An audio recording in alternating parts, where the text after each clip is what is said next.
to my podcast, Love and Courageous. I'm your host, Demetris, and today I'll be finishing up mental health awareness. So, in this episode, I'll be speaking about the history of black mental health in the black community. Treatments for black people's mental health started back as early as the 18th century. The story about mental illness for black people was spreaded by white supremacist groups or slave owners. And the reason why they did this was to keep black people enslaved. White people made laws such as black people were immune to mental illness due to their lack of freedom.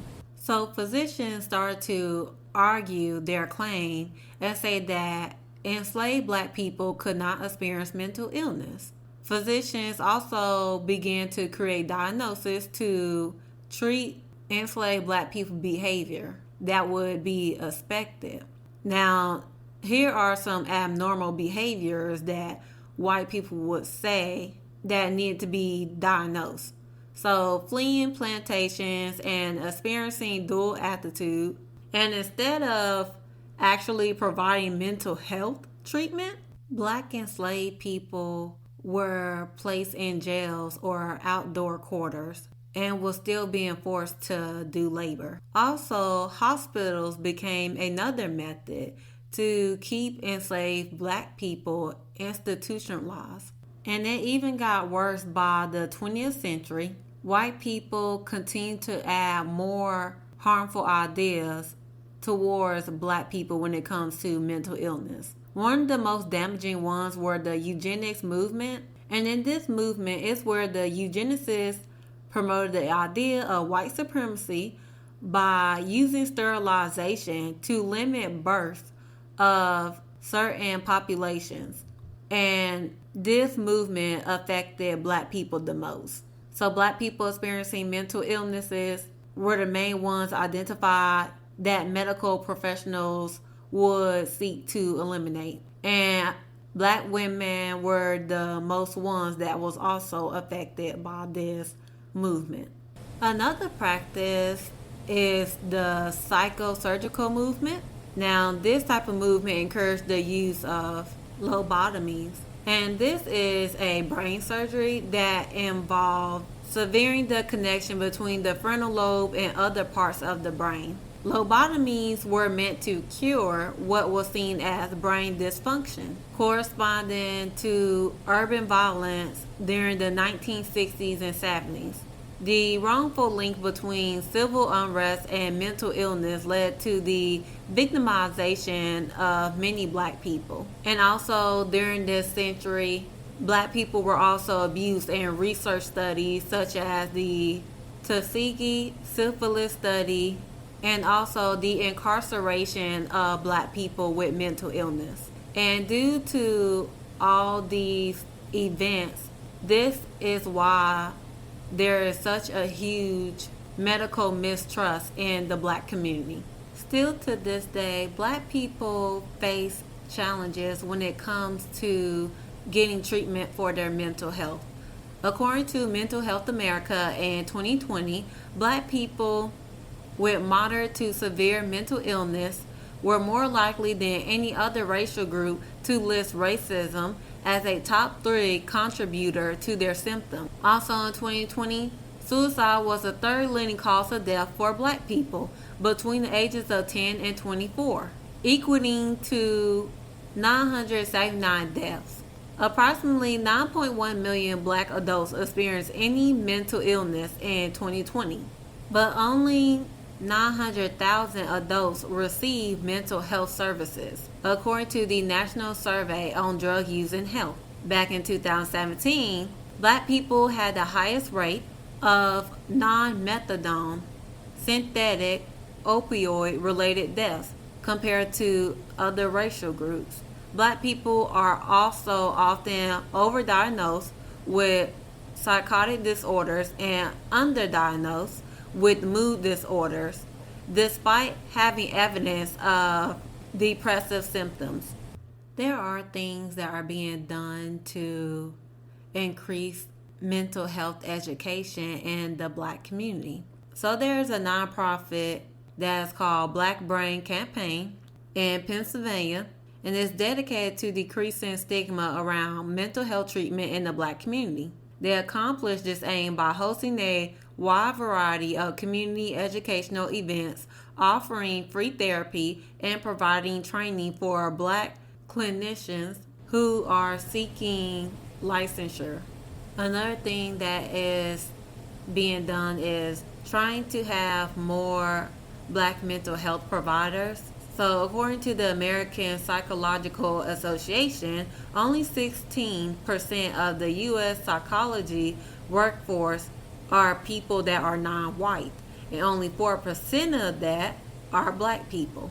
The American Psychological Association, also known as APA, has created several programs. One that they are mainly known for is the Minority Fellowship Program to increase diversity in the field.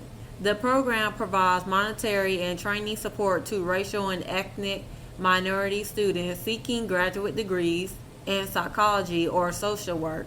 The Association for Psychological Science also offers FU fellowships that is trying to provide support to diverse students pursuing minority mental health research or graduate school.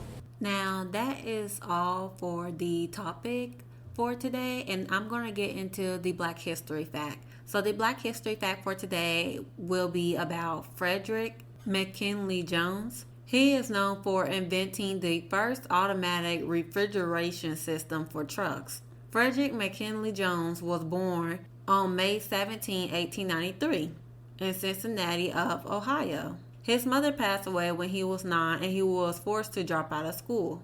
And he was raised by a priest until he was 16.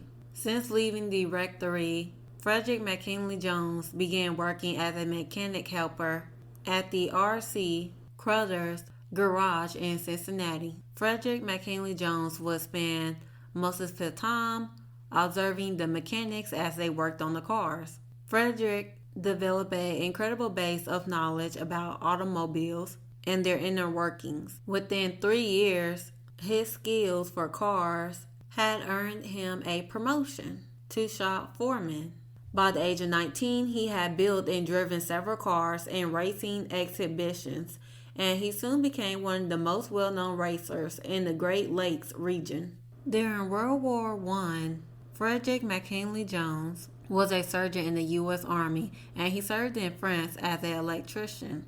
In 1919, he was discharged by the Army, and he decided to move to Hollock, Minnesota, where he studied electronics. He eventually built a transmitter for a local radio station. He also aided local doctors by driving them around for house calls during the winter season.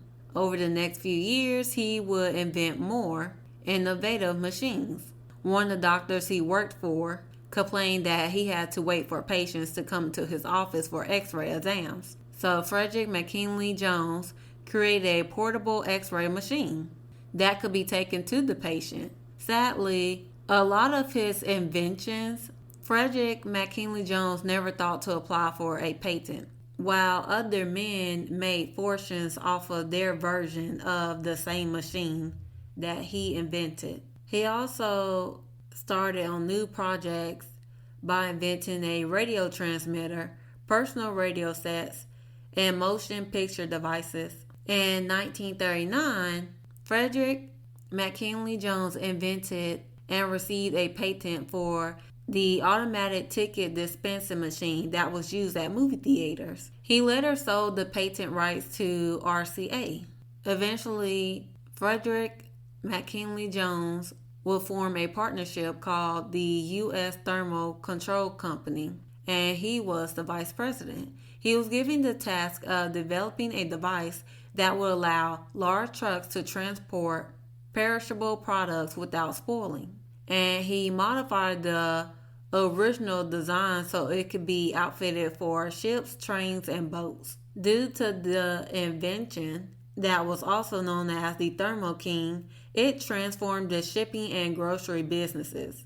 Grocery chains were now able to import and export products that previously could only have been shipped as canned goods. Due to this invention, the frozen food industry was born, and for the first time, consumers could enjoy fresh food from around the globe. During World War II, there was a need for a unit for storing blood serum for transfusions and medicines. So, Frederick McKinley Jones decided to invent the air conditioning unit for military field hospitals and a refrigerator for military field kitchens. A modified form of his device is still in use today.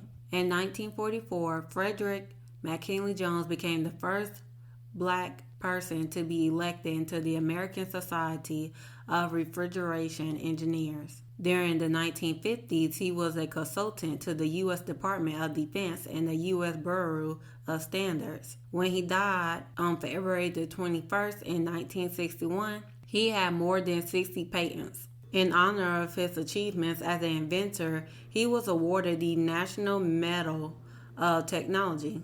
Frederick McKinley Jones was the first black inventor to ever receive such an honor. That is all for today.